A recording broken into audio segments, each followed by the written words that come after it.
Hello students, welcome to ITI classes. आज की इस वीडियो में हम पढ़ने वाले हैं एम्प्लॉयबिलिटी स्किल्स का आपका सबसे पहला जो चैप्टर है बिहेवियरल स्किल्स, ठीक है, उसका पार्ट सेकंड। क्या पढ़ने वाले हैं? जो सबसे पहला चैप्टर है रिवाइज्ड सिलेबस का आपका behavioural skills of employability skills, उसका पार्ट सेकंड हम स्टार्ट कर रहे हैं आज। और पार्ट सेकंड का आपका आज टॉपिक है एक्सपेक्टेशन सेटिंग। ठीक है, नाम से आपको कुछ समझ आ रहा है कि क्या हम पढ़ने वाले हैं आज की वीडियो में? एक्सपेक्टेशन यानी कि उम्मीद, ठीक है, उम्मीद। और सेटिंग, ज़्यादातर लोगों को हमें पता होता है सेटिंग कहते किसे हैं, बट हमें अगर कह दिया जाए कि डिफाइन करो सेटिंग क्या है, तो वो हम हो जाते हैं गोल। वहाँ पे हमें पता ही नहीं क्या होता है सेटिंग। तो बेसिकली सेटिंग होता है किसी चीज़ का, ठीक है, या फिर इसको ऐसे कह सकते हैं आप कि कोई चीज़ किस दिशा में सेट है, ठीक है, कोई चीज़ किस दिशा में या किस पोजीशन पे सेट है, उस चीज़ को आप कहते हैं सेटिंग। तो अब एक्सपेक्टेशन सेटिंग का मतलब क्या हो गया यहाँ पे जो आज हम पढ़ने वाले हैं? उसका मतलब ये हो गया कि आप अपनी उम्मीदों को किस तरीके से सेट करते हो किसी के प्रति, या वो आपकी चाहे पर्सनल लाइफ हो चाहे वो आपकी प्रोफेशनल लाइफ हो, उन्हें सेट करना कि किसी शख्स से, किसी एम्प्लॉय से या किसी एम्प्लॉयर से क्या उम्मीद रखनी है, क्या उम्मीद नहीं रखनी है, और इफ़ेक्टिव, ठीक है, इफ़ेक्टिव एक्सपेक्टेशन सेटिंग्स कैसे रखी जाती हैं, क्या उसके नियम हैं, किन किन सब चीज़ों को ध्यान रखना होता है, वो सारी की सारी चीज़ें आज हम पढ़ने वाले हैं इस वीडियो में। ठीक है, एक दो कहानियाँ मैंने सोची हैं आपको सुनाने के लिए ताकि आपको चीज़ें और बेहतर समझ में आए। ठीक है, तो बिना टाइम वेस्ट किए स्टार्ट करते हैं एक्सपेक्टेशन सेटिंग्स को, और थोड़ा सा पहले डेप्थ में समझते हैं कि क्या है ये चीज़ और किस तरीके से आपकी पर्सनल और प्रोफेशनल लाइफ में इसका रोल है, क्या काम आती है। ठीक है, चलिए तो अब बात करते हैं कि क्या होती है एक्चुअल में। अगर हमें डिफ़ाइन करने के लिए कह दिया जाए कि बताओ एक्सपेक्टेशन सेटिंग होती क्या है, ठीक है, करते कैसे हैं वो तो हम पढ़ेंगे अभी आगे, बट होती क्या है। तो सबसे पहले एक चीज़ देखो आप कि एक्सपेक्टेशंस कैसे सेट करते हैं। सपोज़ करो आप एक कंपनी में एक एम्प्लॉय हो, ठीक है, और उस कंपनी में एक एम्प्लॉयर है। आप क्या हो? एम्प्लॉय हो, और उस कंपनी का ऑब्वियसली कोई एम्प्लॉयर भी होगा। ठीक है, तो सबसे पहले इन दो टर्म्स को समझो कि एम्प्लॉयर क्या होता है और एम्प्लॉय क्या होता है। तो जो लोग जॉब करते हैं, वो क्या होते हैं? एम्प्लॉय होते हैं। जो जॉब करते हैं वो एम्प्लॉय होते हैं, और जो जॉब देते हैं वो एम्प्लॉयर होते हैं। क्लियर है? जो जॉब करते हैं वो एम्प्लॉय, जो जॉब देते हैं वो एम्प्लॉयर। तो अब वापस आ जाते हैं यहाँ पे। मैं कह रहा हूँ कि सपोज करो आप एक कंपनी में एम्प्लॉय हो और उस कंपनी में कोई एम्प्लॉयर भी है। तो जब आप किसी कंपनी में कुछ जॉब कर रहे हो, तो जो एम्प्लॉयर होगा आपका, जिसने आपको जॉब दी है, उसने आपसे कुछ उम्मीदें रखी होंगी। सपोज करो आपको एक मशीन चलाने के लिए दे दी गई कंपनी में कि आप जो है XYZ मशीन को ऑपरेट करोगे। ठीक है, ये मशीन, सपोज करो, एज्यूम करो कि ये मशीन जो है गाड़ी की खिड़कियां बनाती है। ये मशीन क्या करती है? गाड़ी की खिड़कियां बनाती है।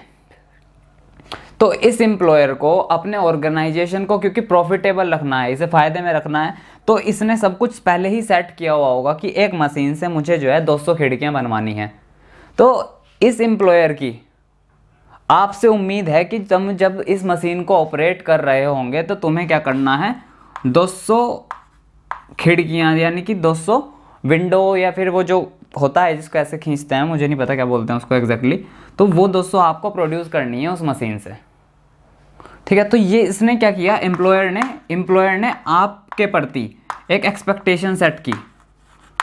आपके प्रति क्या की? एक एक्सपेक्टेशन सेट की कि मैं इस एम्प्लॉय से क्या कर रहा हूँ? एक एक्सपेक्टेशन सेट कर रहा हूँ कि ये मुझे 200 खिड़कियां बना के दे कार की। क्लियर है? तो अब इस चीज को ढंग से देखो, हुआ क्या? एक आदमी ने, ठीक है, एक एम्प्लॉयर ने अपनी कंपनी के किसी एम्प्लॉय से, या फिर पूरी टीम भी हो सकती है, या अपने किसी टीम से एक एक्सपेक्टेशन सेट की कि इतना आउटपुट मुझे यहाँ से चाहिए, ठीक है। वो आउटपुट कुछ भी हो सकता है, वो चाहे आपसे 200 खिड़कियाँ बनवाएं, चाहे 20 बनवाएं, चाहे 2000 बनवाएं, ठीक है। वो डिपेंड करता है कि उस टाइम आपकी सिचुएशन कैसी है, आपकी प्रोडक्टिविटी क्या है, आपको क्या क्या रिसोर्सेज प्रोवाइड कराए गए हैं। तो ये पूरा का पूरा क्या है, एक अगर आप इसे ढंग से देख रहे होंगे, अगर आप ऑब्जर्व कर रहे हो, तो आपको दिख रहा है कि एक्सपेक्टेशन सेटिंग है क्या, it is a process. Expectation क्या है, प्रोसेस है, जहाँ पे आप क्या कर रहे हो, आप अपने एम्प्लॉय से, कंपनी में किसी एम्प्लॉय से या उसकी टीम से ये चीज़ें एक्सपेक्ट कर रहे हो। एक एक्सपेक्टेशन यानी कि कुछ उम्मीदें सेट कर रहे हो कि ये चीज़ मुझे ये पर्टिकुलर आदमी या ये टीम करके देगी। तो एक्सपेक्टेशन सेटिंग क्या है, इज़ अ प्रोसेस, जहाँ पे where you are expecting your employ, आप अपने एम्प्लॉय से एक्सपेक्ट कर रहे हो कि certain outcomes has to be driven, कुछ आउटकम्स जो हैं आने चाहिए। वो आउटकम क्या होते हैं, वो कुछ भी हो सकते हैं, ठीक है। वो जैसे मैंने अभी कहा, आपको 20 खिड़कियाँ भी बनवा सकते हैं वो आपसे, और 2000 भी बनवा सकते हैं। वो डिपेंड करता है कि आपको क्या क्या चीज़ें बताई गई हैं, आपके साथ में क्या क्या कम्युनिकेशन हुआ है। तो ये क्या होता है, आपका एक्सपेक्टेशन सेटिंग होती है। ये तो हुआ एक प्रोफेशनल लाइफ में। अगर मैं पर्सनल लाइफ की बात करूं, ठीक है, हाँ, तो मैं कह रहा था कि ये तो हो गया एक प्रोसेस, और ये हो गया आपकी प्रोफेशनल लाइफ की बात की, ठीक है। आपने काम में, आपके किसी एम्प्लॉय ने, आपके सीनियर ने आपसे ये एक्सपेक्ट कर लिया कि इतना काम मुझे चाहिए, और ये एक पूरा प्रोसेस जो है एक्सपेक्टेशन सेटिंग कहलाता है। पर्सनल लाइफ में भी एक्सपेक्टेशंस होती हैं। पर्सनल लाइफ में एक्सपेक्टेशंस होती हैं जैसे आपका कोई बेस्ट फ्रेंड है ना, आपका कोई, ये आप हो, है ना, ये यू, और ये क्या है, कोई आपका बेस्ट फ्रेंड है,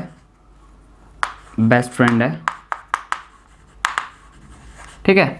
तो आप दोनों के बीच में भी कुछ एक्सपेक्टेशंस होती हैं कि जैसे मैं अगर मार्केट जाऊं तो मैं अपने दोस्त को फ़ोन करूं और वो मुझे मना ना करे, ठीक है। जैसे मुझे मतलब कुछ भी टाइम हो रहा है, रात को 7 बज रहे हैं, सॉरी रात को नहीं, शाम को 7 बज रहे हैं तो हम चल दिए, रात को 11 बज रहे हैं तो मैं उसे फ़ोन करूँ अपने दोस्त को, अपने बेस्ट फ्रेंड को, कि चल मार्केट चल रहे हैं, तो हम चल दिए। तो वहाँ क्या है, एक्सपेक्टेशंस हैं, आप अपने बेस्ट फ्रेंड से उम्मीद लगा रहे हो, ठीक है। तो ऐसे जैसे आपके प्रोफेशनल लाइफ में एक्सपेक्टेशंस होती हैं आपके एम्प्लॉयर के बीच में, इसी तरीके से एक्सपेक्टेशंस होती हैं आपकी पर्सनल लाइफ में, जो आपके पर्सनल रिश्ते हैं उनके बीच में।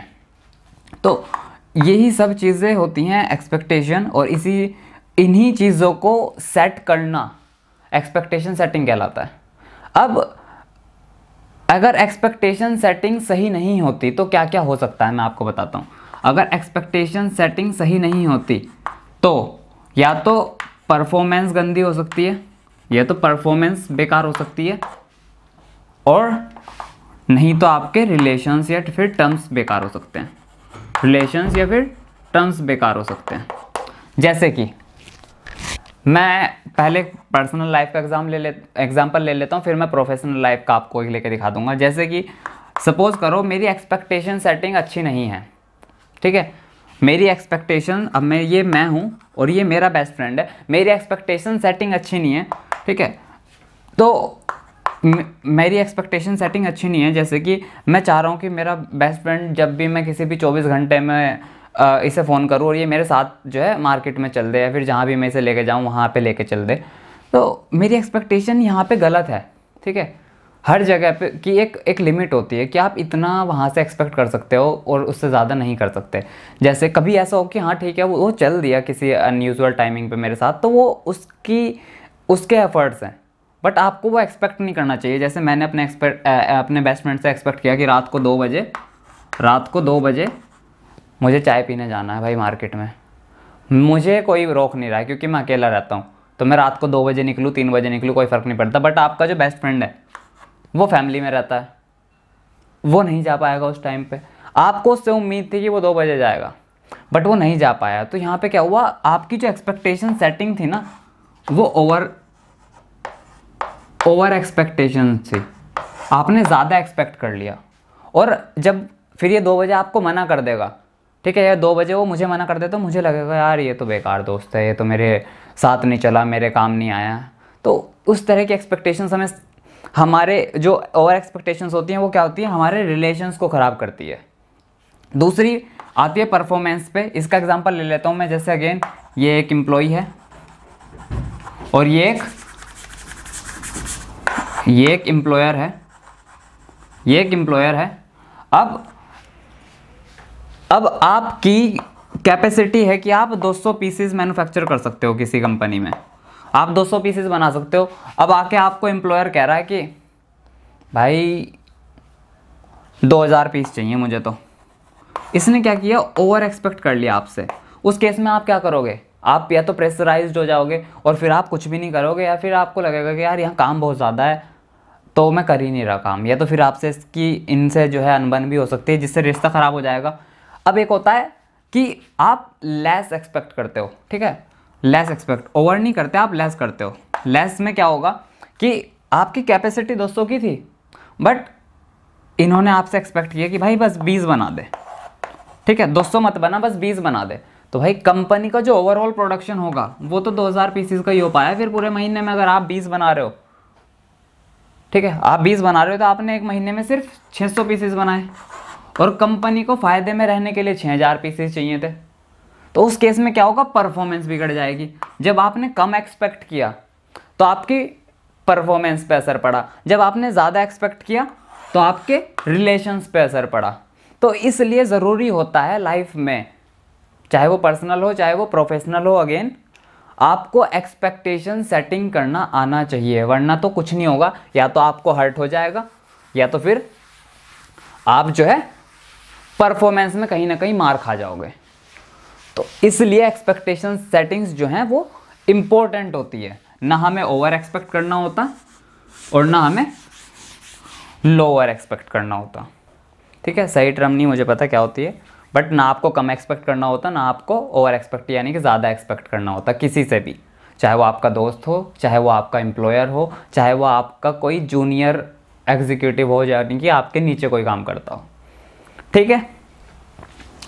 अब एक्सपेक्टेशन सेटिंग्स जो हैं 2 ही एरियाज़ में होती हैं, या तो आप परफॉर्मेंस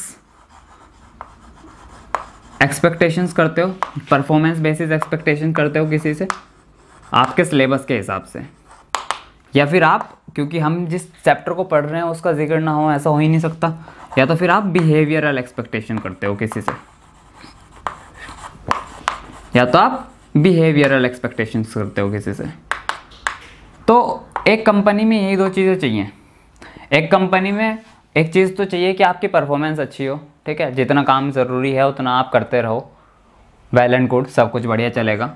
दूसरी चीज़ ये होती है कि आपका बिहेवियर, आपके साथ में जो काम कर रहे हैं उन लोगों के साथ, आपका बिहेवियर जो आपके सीनियर हैं उन लोगों के साथ, आपका बिहेवियर जो आपसे सीनियर वो जूनियर हैं, आपके नीचे जो लोग काम कर रहे हैं उनके साथ कैसा है। उनके साथ अगर आपका बिहेवियर अच्छा है तो वेल एंड गुड, आपका लाइफ जो है वो तब भी अच्छी चलती रहेगी, तब भी आप प्रोग्रेस करते रहोगे। तो एक कंपनी में जो 2 चीज़ें आपसे एक्सपेक्ट की जाती हैं, 2 एक्सपेक्टेशंस आपसे सेट की जाती हैं, वो होती है कि आपकी परफॉर्मेंस एक्सपेक्टेशंस वहाँ पे सेट की जाती हैं जो अच्छी होनी चाहिए। दूसरी होती है आपकी बिहेवियरल एक्सपेक्टेशंस जो आपके लिए सेट की जाती है और जो अच्छी होनी चाहिए, ठीक है। तो परफॉर्मेंस में क्या आता है, आपके रिज़ल्ट, आपका आउटकम क्या है, आप कंपनी के लिए क्या कर रहे हो, कैसे कर रहे हो और क्या वो कितना सही है।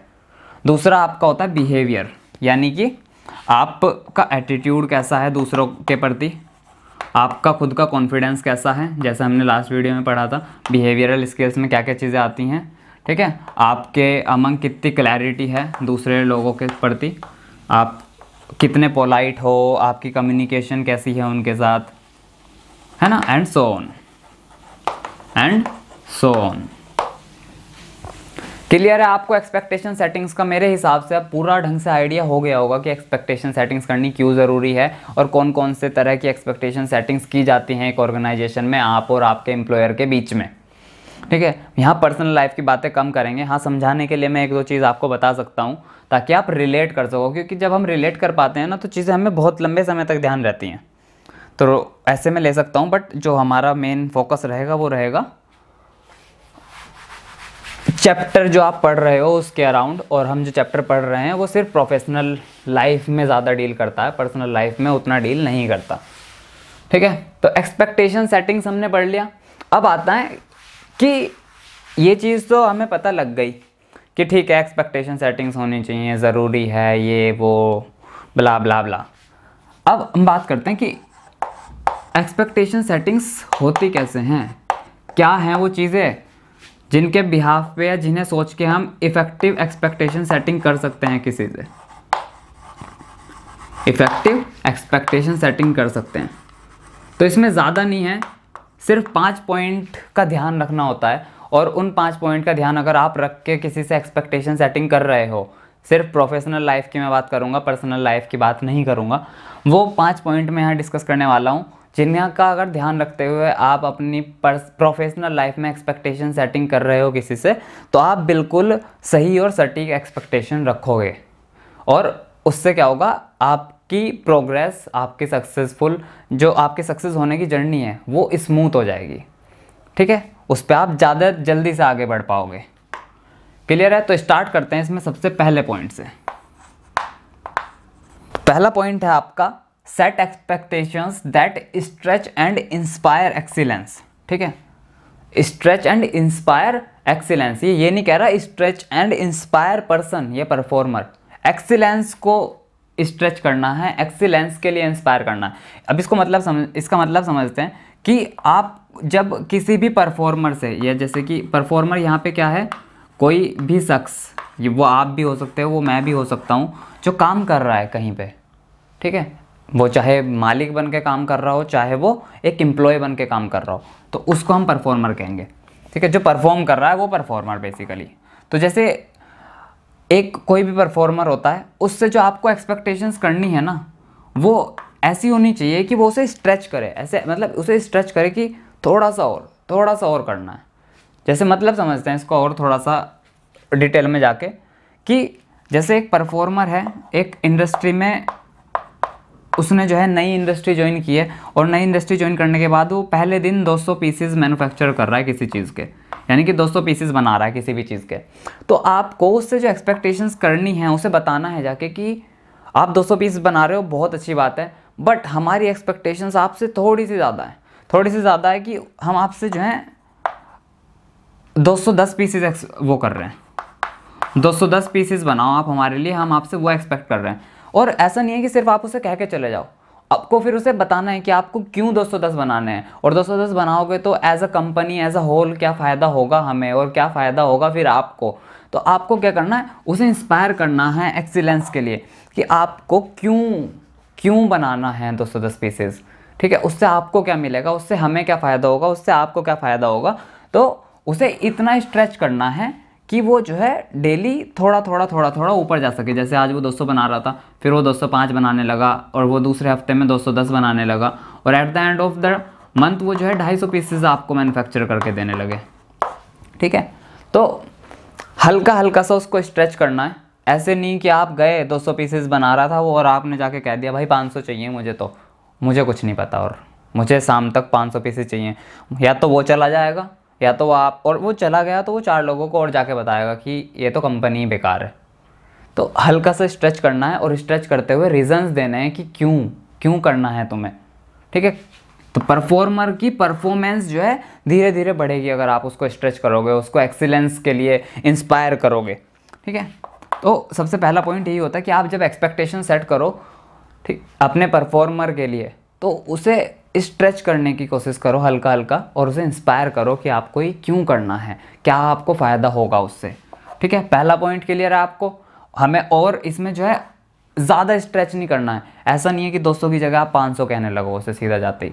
तो इस चीज़ का हमें ध्यान रखना होता है कि वो पॉइंट क्या है जब चीज़ें ओवर स्ट्रेच हो जाएंगी, उससे हमें नीचे ही रहना है खुद। क्लियर है? तो अब आते हैं सेकंड पॉइंट पे।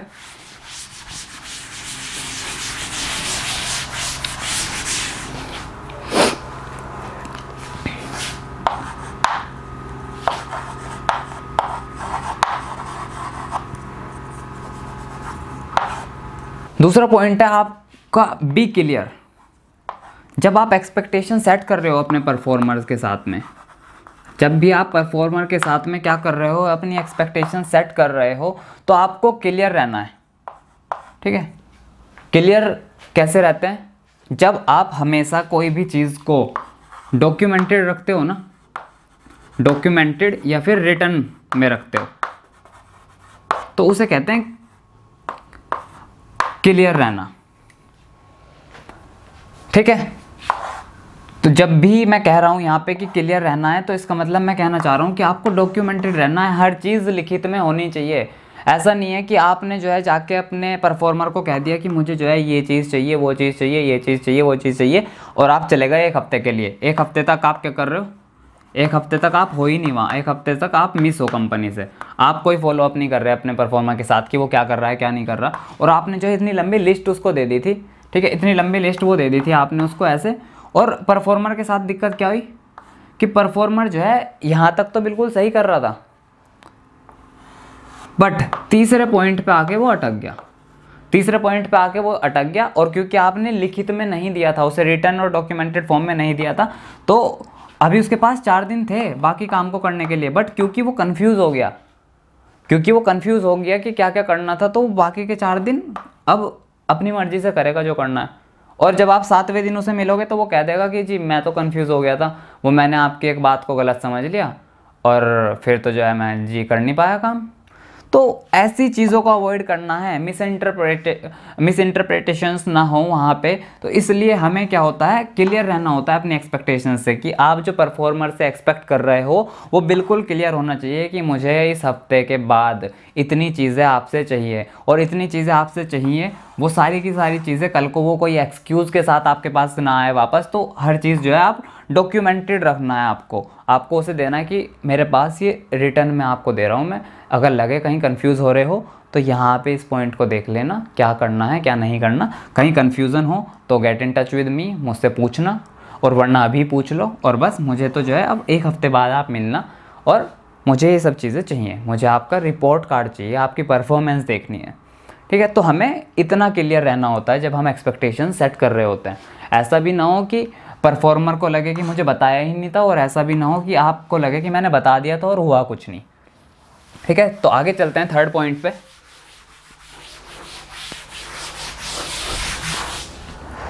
3rd पॉइंट है हमारा ब्रेक थिंग्स डाउन।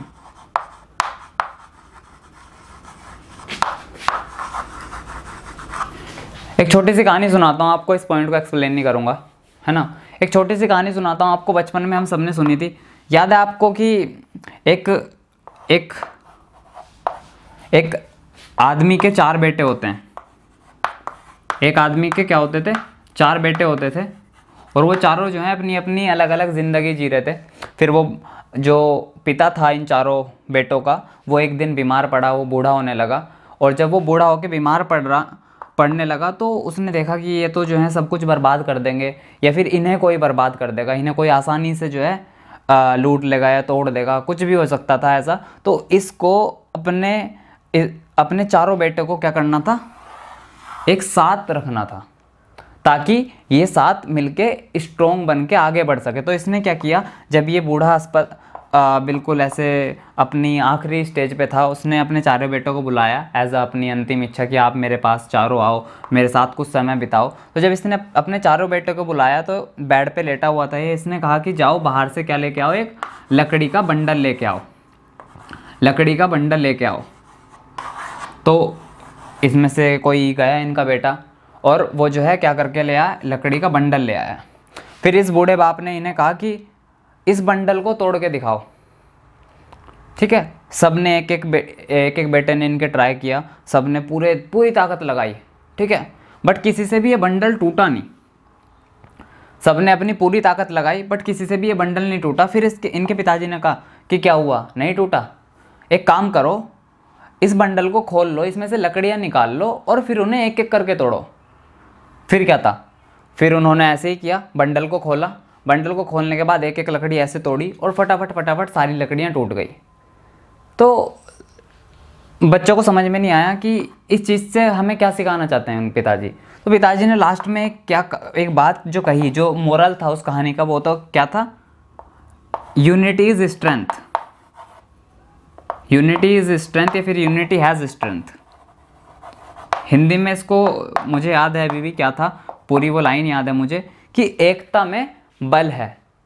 तो वो क्या सिखा रहा है अपने बच्चों को यहाँ पे कि अगर तुम चारों अलग अलग रहोगे तो कोई भी आके तुम्हें तोड़ सकता है, बट अगर तुम चारों एक साथ रहो, जैसे ये सारी लकड़ियाँ जब एक साथ थी तो तुम इन्हें तोड़ नहीं पाए, तुमने अपनी पूरी ताकत लगाई, बट जब ये अलग अलग हो गए तो इन्हें तोड़ना बहुत आसान था। ठीक है, तो उसने अपने बेटों को ये चीज़ समझाई कि तुम चारों एक साथ इकट्ठे रहोगे तो जो तुम्हारी ताकत होगी वो इतनी बढ़ जाएगी कि तुम्हें कोई आके तोड़ नहीं सकता बाहर से फोर्स। तो तुम चारों एक साथ रहो। फिर इन सब ने जो है अपना बाकी का जीवन साथ व्यतीत किया। तो ये इसका मोरल था कि एकता में बल है। ठीक है, तो यहाँ पे अब ब्रेक थिंग्स डाउन जो पॉइंट है तीसरा, जब आप एक्सपेक्टेशन सेट करते हो तो वो यही है कि जब आप अपनी एक्सपेक्टेशन सेट कर रहे होते हो ना, तो थोड़ा सा आपको ब्रेन की प्रेजेंस बहुत ज़रूरी होती है। जैसे अगर आपके पास कोई एक बड़ा टास्क आ गया, एक बहुत बड़ा टास्क आ गया, तो उसे देख के ना घबराना नहीं होता। एक बहुत बड़ा टास्क आ गया तो उसे देख के घबराना नहीं होता। जैसे वो बहुत बड़ा बंडल आ गया था तो उसे देख के आप घबरा जाओगे कि यार इसे कैसे तोड़ूंगा मैं, तो उसे मत तोड़ो, थोड़ा सा दिमाग लगाओ वाइजली। और ये जो बड़ा टास्क है ना, ये इतना बड़ा, इसको ऐसे छोटे छोटे छोटे छोटे इसके हिस्से कर लो और फिर इन छोटे छोटे हिस्सों को अकम्प्लिश करो। पहले इसको कर दिया, फिर उसको कर दिया, फिर वन बाय आप जब देखोगे ना कि आपने सारा कर दिया, आपने पहले इतना हिस्सा कंप्लीट किया, फिर आपने इतना हिस्सा कंप्लीट किया, फिर इतना कंप्लीट किया, फिर इतना, तो ये ओवरवेलमिंग नहीं रहेगा। ठीक है, मुझे ये समझाने की ज़रूरत नहीं है अब आगे कि मैं क्या कहना चाहता हूँ। यहाँ से आपको समझ में आ गया होगा, इतना तो जो है आप समझदार हो। तो हमें क्या करना है, छोटे चीज़ों को, बड़े टास्क को छोटे छोटे हिस्सों में तोड़ लेना है और उनसे तोड़ने के बाद उन्हें एक एक करके अकम्प्लिश करना है। और आपको रियलाइज़ होगा कि थोड़े ही टाइम में आपका वो टास्क जो बड़ा था, इतना जो आपको देख के लग रहा था कि यार ये कैसे होगा, वो आराम से हो जाएगा। ठीक है, तो ब्रेक थिंग्स डाउन, जो बड़े टास्क होते हैं उन्हें छोटा करके तोड़ लिया जाता है। और परफॉर्मर को ये सब चीज़ें सीखनी भी होती हैं और सिखानी भी होती हैं। तो ये एक बहुत इम्पोर्टेंट चीज़ होती है, लीडरशिप टेक्निक बोलते हैं इसको। ठीक है, लीडरशिप टेक्निक बोलते हैं इसको, या फिर हम इसको क्या कहते हैं, मैनेजीरियल रेस्पॉन्सिबिलिटी। ठीक है, ये एक अच्छे लीडर की पहचान भी होती है और टेक्निक भी होती है किसी काम को आसानी से कराने की। और एक मैनेजमेंट की जो जिम्मेदारी होती है जब बड़े टास्क आते हैं उन्हें कराने की, यही होती है। ऐसा नहीं होता, अगर आप जैसे कोई एग्जांपल ले लो, महिंद्रा की एक कार बनाने की फैक्ट्री है, तो ऐसा नहीं होता कि मशीन एक ही लगी हुई है और एक ही आदमी जो है पूरी कार बनाता है, फिर वो दूसरा आदमी दूसरी कार बनाता है, तीसरा आदमी तीसरी कार बनाता है। ऐसा नहीं होता, सबको उनका काम दे दिया जाता है कि तुम पहियों को देखो, है ना, तुम व्हील्स देखो, तुम स्टीयरिंग देखो, तुम इसकी विंडो देखो, तुम इसकी रूफ देखो, तुम इसकी बॉडी देखो। तो वो सब लोगों को छोटा छोटा काम बांट दिया गया और थोड़ी देर बाद पता लगता है कि आज 200 लोगों ने 200 गाड़ियाँ बना दी। ठीक है, और वैसे अगर आप एक ही आदमी को पूरी गाड़ी बनाने के लिए दे दो तो 200 दिन लग जाएंगे उसे और वो एक गाड़ी नहीं बना पाएगा। तो ये होती है कि स्ट्रेटेजिक अप्रोच। जब आप एक्सपेक्टेशन सेट कर रहे होते हो तो एक्सपेक्टेशन सेट करते हुए दिमाग की प्रेजेंस बहुत ज़रूरी है कि किस तरीके से काम को कराया जाने वाला है। ठीक है, ये आपका थर्ड पॉइंट हुआ कि बड़ी चीज़ों को छोटी चीज़ों में तोड़ने के बाद उन्हें जो है छोटे गोल्स को अकम्प्लिश करो। फोर्थ है आपका गेट फीडबैक।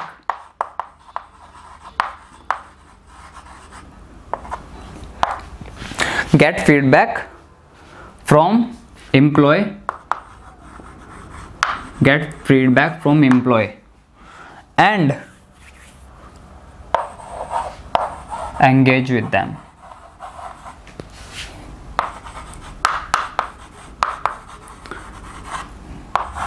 इसका पॉइंट का सीधा सिंपल सा ये मतलब है कि engage with them, engage with your employees. जब आप एक्सपेक्टेशन सेट कर रहे होते हो तो सिर्फ अपने हिसाब से मत सोचो। ठीक है, हो सकता है कि आप बहुत ही ज़्यादा प्रोडक्टिव हो, आप बहुत सारी चीज़ें कर सकते हो, आप 14 घंटे काम करने में सक्षम हो, आपको आपको आदत हो उस चीज़ की, बट ऐसे सब नहीं है। एक आदमी के अंदर कैपेबिलिटी है कि वो जो है 14 घंटे काम कर सकता है, दूसरे आदमी की कैपेबिलिटी है कि वो 6 ही घंटे काम कर सकता है, बट वो काम कर सकता है जो ये 14 घंटे वाला नहीं कर सकता। तो इसका पॉइंट का मतलब यही है कि एक्सपेक्टेशंस आदमी के हिसाब से सेट करनी है आपको, और आदमी के हिसाब से कब एक्सपेक्टेशन सेट होगी, जब आप उनके साथ एंगेज होगे, जब आप उनके साथ बातचीत करोगे। ठीक है, ऐसा नहीं है कि आपने अपने दिमाग से सोच लिया कि यार ये तो जो है 500 पीसेस चाहिए ही चाहिए और मैं इससे बनवाऊंगा। क्या पता नहीं है उसकी कैपेबिलिटी 500 पीसेस बनाने की, क्या पता वो किसी और दूसरी चीज़ में बहुत अच्छा हो, है ना, उससे आप वो कराओ रादर देन आप उसे किसी और काम में घुसाए जा रहे हो, है ना। जैसे ऐसा होता है ना कि मछली से बेहतर कोई तैर नहीं सकता, है ना, और गिलहरी से अच्छा पेड़ पे कोई चढ़ नहीं सकता। अब आप कल को जाके ये कह दो कि गिलहरी को कि तुम जो है मछली को पानी में हरा के दिखाओ, तो ये तो बेवकूफ़ी हो गई ना। गिलहरी को ऐसा लगेगा कि मुझे कुछ आता ही नहीं, मैं मछली को हरा नहीं पाई पानी में, क्योंकि मछली तैरने में सक्षम है, गिलहरी पेड़ पे चढ़ने में सक्षम है। तो सबका एक अलग अलग एक्सपर्टीज़ होती है कि ये चीज़ मैं कर सकता हूँ और ऐसे कर सकता हूँ कि मुझसे बेहतर कोई नहीं कर सकता।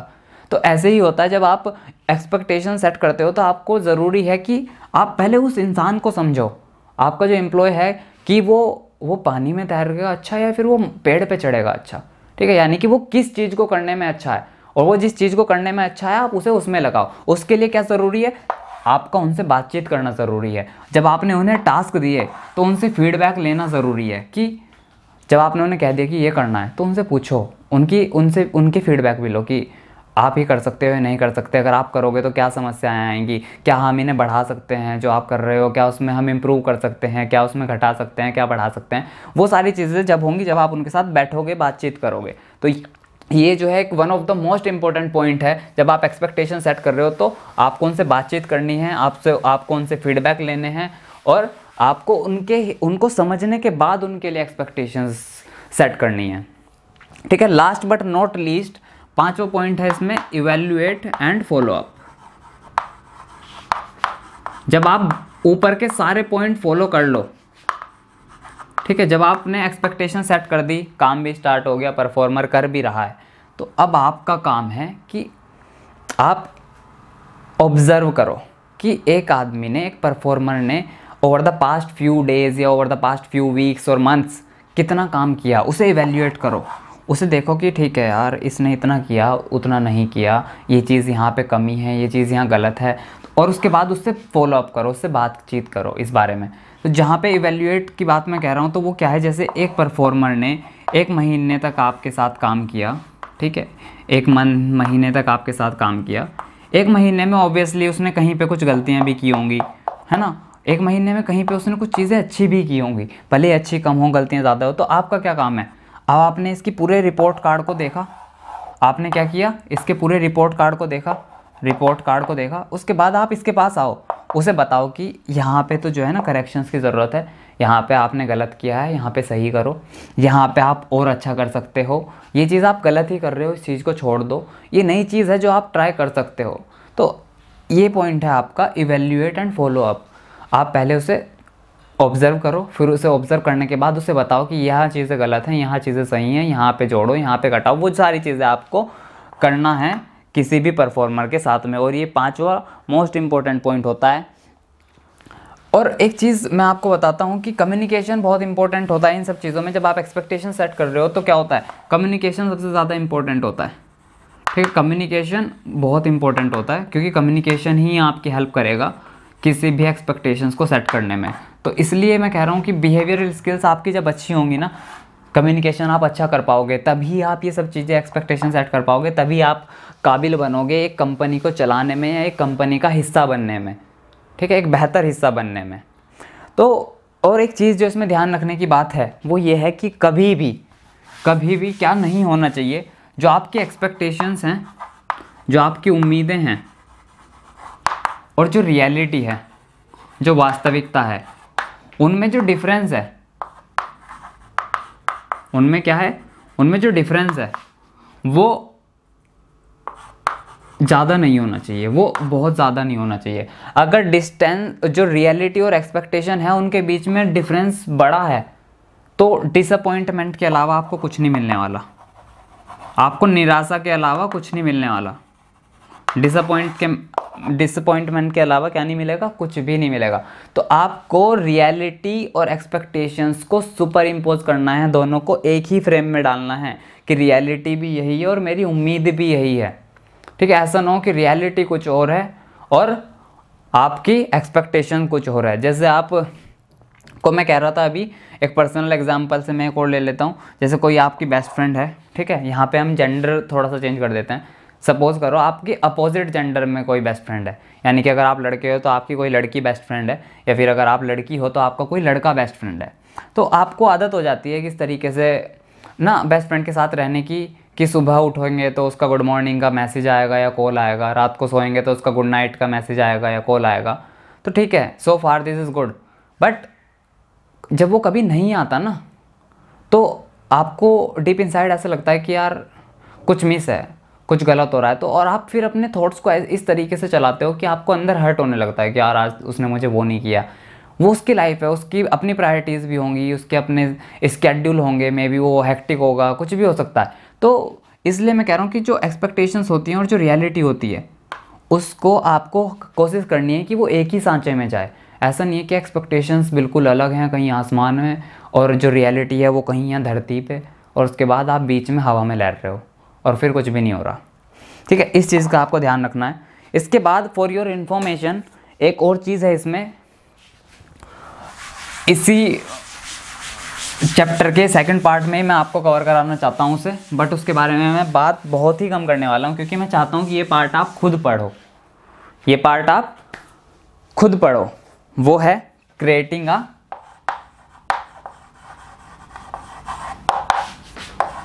A focused learning environment.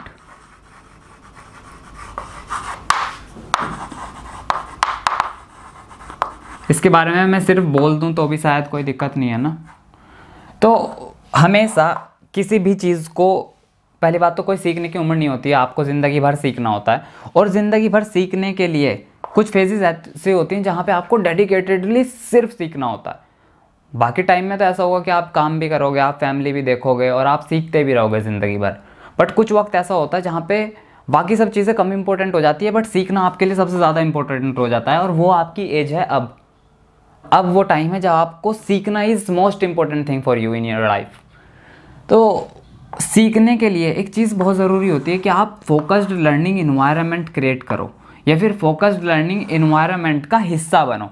अगर आप क्रिएट नहीं कर सकते तो हिस्सा बनो। अब वो क्यों ज़रूरी है? फोकस्ड लर्निंग इन्वायरमेंट होता क्या? सबसे पहले तो नाम से पता लग रहा होगा कि एक ऐसा इन्वायरमेंट, आपने एक ऐसा इन्वायरमेंट क्रिएट किया, एक ऐसी सराउंडिंग बना ली जहाँ पे आप फोकस्ड होके, एकदम लेज़र फोकस्ड होके पढ़ सको, किसी चीज़ को सीख सको। ठीक है, वो किसी मशीन को चलाना हो सकता है, कंप्यूटर को चलाना हो सकता है, या फिर सिर्फ बुक से पढ़ना हो सकता है, नॉलेज गेन करना हो सकता है, स्किल्स पॉलिश करना हो सकता है, कुछ भी हो सकता है वो सीखना। तो उसके लिए एक इन्वायरमेंट की ज़रूरत होती है। वो इन्वायरमेंट क्या हो सकता है? एक फिज़िकल लोकेशन भी हो सकती है। क्या हो सकता है? फिज़िकल लोकेशन हो सकती है, और वो एक कल्चर भी हो सकता है, या फिर वो एक क्या कह सकते हैं, एक आपकी सराउंडिंग भी हो सकती है। ठीक है, जो भी हो सकता है। इसमें बहुत सारे, ये डाइवर्स टर्म है, इसके अंदर कुछ भी आ सकता है। वो इन्वायरमेंट क्या होगा? तो यहाँ पे लोकेशन क्या होगी? जैसे आप वर्चुअल क्लासरूम में हो, जैसे मैं आपको अभी पढ़ा रहा हूँ, ठीक है, तो ये आपका क्या है? ये आपका एक वर्चुअल स्पेस है। और आपका कल्चर क्या है कि आप 10 लोग जब बैठे हो क्लासरूम में, तो आप किस तरह से पढ़ रहे हो? क्या सब लोग पढ़ रहे हैं, या कि 3 लोग सिर्फ जोक क्रैक कर रहे हैं और 7 लोगों को भी डिस्टर्ब कर रहे हैं? तो आपका वहाँ पे कल्चर कैसा है? आपकी फैमिली में आपको कितना स्पेस डेडिकेटेड दिया जाता है पढ़ने या सीखने के लिए? इस तरह जो है वो कल्चरल इन्वायरमेंट में आ जाता है। इसी तरीके से आपकी सराउंडिंग्स आपको कितना इन्फ्यूज़ करते हैं कि बेटा पढ़ो पढ़ो पढ़ो, नहीं पढ़ो, या मत सीखो। तो ये जो है इम्पोर्टेंट क्यों होता है? क्योंकि अगर आपका फोकस्ड लर्निंग इन्वायरमेंट नहीं होगा तो आप सीखने में ना कहीं मार खाते रहोगे। क्या होगा? कहीं ना कहीं जो है आप मार खाते रहोगे। और ये क्यों ज़रूरी है मैं आपको बता देता हूँ आज। ये क्यों ज़रूरी है, एक बहुत ही आपको रियलिस्टिक प्रॉब्लम बताता हूँ कि हमारा जो अटेंशन स्पैन है ना, वो 4 सेकंड का है। पहले ये 8 सेकंड का हुआ करता था, अब ये क्या हो गया, घट के 4 सेकंड हो गया हो। अटेंशन स्पैन क्या होता है कि आप किसी चीज़ को लेके कितना अटेंशन या फिर कितने अटेंटिव होके उस चीज़ को सीख रहे हो, या पढ़ रहे हो, या देख रहे हो। जैसे अब मैं आपको बताता हूँ, आप पढ़ने बैठे, आप पढ़ने बैठे और उसके बाद आपने 10 मिनट पढ़ाई करी और उसके बाद आपने सोचा कि यार हल्का सा एक 4 मिनट का गाना सुन लो। आपने मोबाइल ऑन कर दिया, मोबाइल ऑन करते ही 4 मिनट का गाना चल तो रहा था, बट आपने जो है, आप कब में जो है रील्स देखने चले गए या कब में आप जो है यूट्यूब शॉर्ट्स चला दिया आपने, आपको खुद भी नहीं पता चला। फिर आधे घंटे तक आप स्क्रॉल कर रहे हो, मज़ा आ रहा है, बहुत ही मज़ा आ रहा है, ठीक है। कोई ऐसे मतलब कमर मटका रहा है, कोई जो है ऐसे शेरो शायरी कर रहा है, कुछ भी ऐसे मतलब बहुत ऐसे कंटेंट क्रिएट कर दिया कि अगर आदमी उसमें घुस जाए तो बस ऐसे जब तक अंगूठा ना घिस जाए उसका बाहर थोड़ी आएगा वो। तो ऐसा एक आप वहाँ लग गए आधे घंटे, आप उसे स्क्रॉल कर रहे हो मोबाइल की स्क्रीन को, उसके बाद ऊपर से नोटिफिकेशन आ गया व्हाट्सएप का या इंस्टाग्राम का या आपके कोई दूसरा सोशल मीडिया प्लेटफॉर्म होगा उसका। और मैं इस चीज़ को थोड़ा सा लेके आयरनी मानता हूँ कि एक इंसान ने जो है ना, पता नहीं कितने कितने ग्रुप्स ज्वाइन कर रखे हैं कहीं कहीं पे, तो वो वैसे ही उसे बेचारे को फोकस नहीं रहने देते। तो क्या हुआ, वो चीज़ जो आप पढ़ने वाले थे ओवर द नेक्स्ट 2 घंटे, आपने 2 घंटे जो है ख़राब कर दिए मोबाइल में, आपको पता भी नहीं चला 2 घंटे गायब। और फिर तीसरे घंटे आप पढ़ ही नहीं रहे हो, यार अब तो शाम को देखेंगे, ठीक है, शाम को आपको यार ठंड हो रही है, सुबह पक्का कर लेंगे। तो उसमें क्या हो रहा है कि आपका जो इन्वायरमेंट था ना, जो आपने क्रिएट किया हुआ है, वो फोकस्ड ही नहीं है। उसमें आपका अटेंशन इधर उधर करने के लिए 100 एलिमेंट्स आ रखे हैं जो आपको डिस्टर्ब कर सकते हैं आपकी पढ़ाई को लेके, आपकी लर्निंग को लेके। तो उस लिए आपको फोकस्ड लर्निंग इन्वायरमेंट की ज़रूरत होती है। उस लिए आपको एक ऐसी इन्वायरमेंट क्रिएट करना होता है अपने सराउंडिंग में जो आपको इनकरेज करे रादर देन डिस्करेज करे। आपने जो है आपको डिस्ट्रैक्ट करे, वो आपको इनकरेज करे कि पढ़ सीख। पढ़ने और सीखने से आपको खुद बहुत अच्छा महसूस होता है, बट वो अच्छा महसूस आप करना ही नहीं चाहते, ठीक है। तो इसलिए इसकी ज़रूरत होती है। और इस चीज़ पे रादर दैन मैं आपको पढ़ाऊँ, मैं चाहता हूँ कि आप इसे पढ़ो, ठीक है। और मैं इस वीडियो को यहाँ पे ख़त्म करता हूँ, फिर मिलते हैं आगे के टॉपिक्स पे, ठीक है।